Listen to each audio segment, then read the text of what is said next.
ako dito. Ang ganda dito sa Shilin. Saan ang bagong lugar ni na Madam. Nakakabisado ko na to. Kasi every weekend dito na ako maglilinis. Ayan. Napanggap na naman ako na may kinukot-kot. Aloka. Ganda, diba? Ganda dito. Ganda yung lugar mo.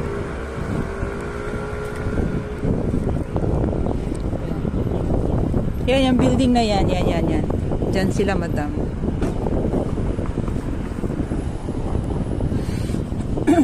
So, ayan.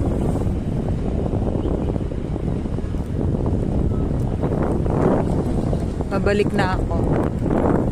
At ako'y magpapanggap na naman. Di bale, malapit na ang oras. Malapit na matapos.